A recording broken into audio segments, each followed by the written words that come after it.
Senador, o governo Lula, apesar de toda a filosofia de gastos do presidente, que muitas vezes gera reação do mercado, vem culpando o Congresso Nacional pelo descontrole das contas públicas, diante de aprovação de medidas como a prorrogação do PERSE, aquele programa emergencial para o setor de eventos, da desoneração da folha. Qual é a sua visão sobre esse embate e a sua expectativa sobre as medidas de aumento de arrecadação nesse semestre?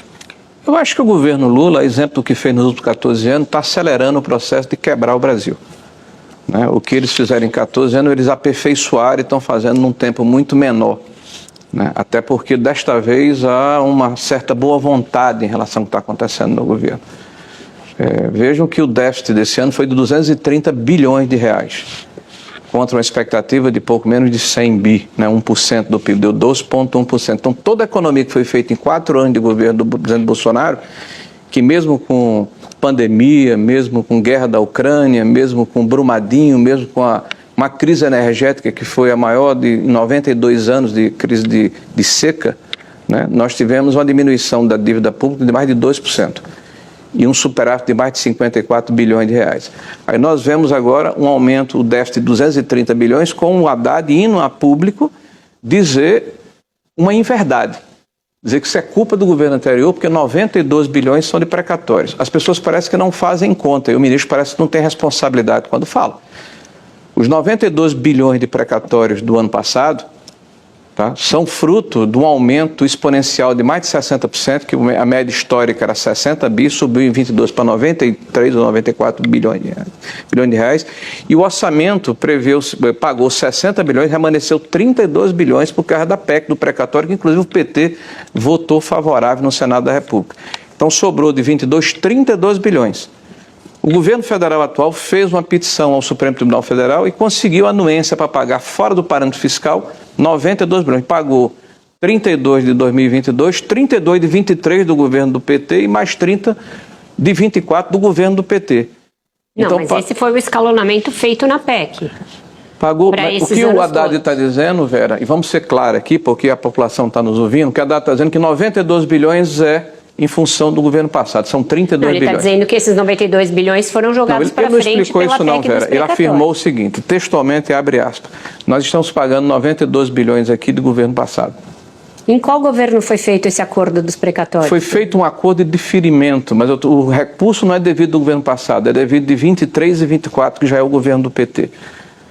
Que está dito dentro do orçamento, dentro da PEC que foi aprovada, que o teto era 60 bilhões. O que passar poderia ser diferido até 27. Então, o que foi diferido dos anos de 22 só foi 32 bilhões. Então, se você pegar o período, porque o ano fiscal começa em 1º de janeiro e termina em 31 de dezembro, ele não é expandido até 24. Então, o déficit, na verdade, é o déficit subtraído 32 bilhões com superávit de 54, dá mais de 20 bilhões ainda de superávit.